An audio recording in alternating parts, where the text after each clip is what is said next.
Jay thought this was a completely normal Mexican dinner, until his CGM showed his glucose exploding from 95 to over 200, followed by crashes, rebounds, and elevated glucose all night long.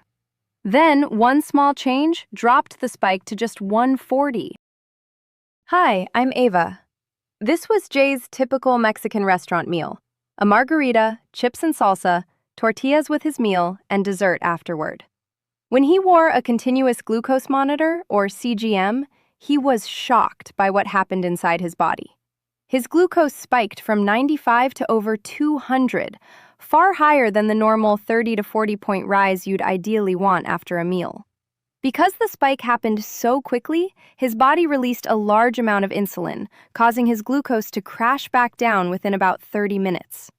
Then, as the heavier meal continued digesting, a second spike appeared later in the evening.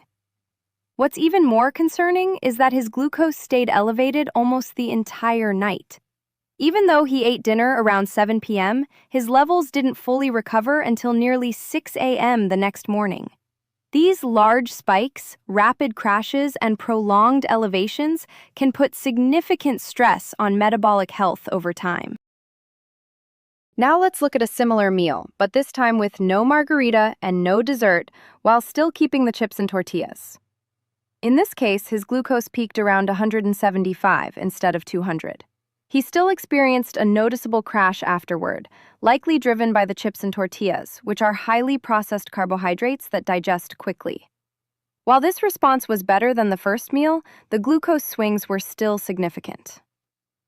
The good news is that his glucose levels recovered much faster and did not stay elevated throughout the entire night. Now let's look at the third example. This time, there was no margarita, no chips, and no tortillas. He also added vegetables to the meal. You can see that his glucose only rose to about 140, and this time there was no major crash afterward. His glucose did stay slightly elevated for a few hours, likely due to the heavier saturated fats and butter in the meal, slowing down metabolism and digestion. But unlike the first two examples, there were no large spikes or sharp drops. His glucose returned to normal in about 5 hours, making this a much more stable metabolic response overall. Finally, we tested a fiber-first version of the meal with no chips, tortillas, or margarita. Even eating late at night, his glucose stayed remarkably stable, rising only to about 135 with no major crash afterward. We wrap this up by showing you what's actually happening inside the body when you start a meal with chips and a margarita on an empty stomach.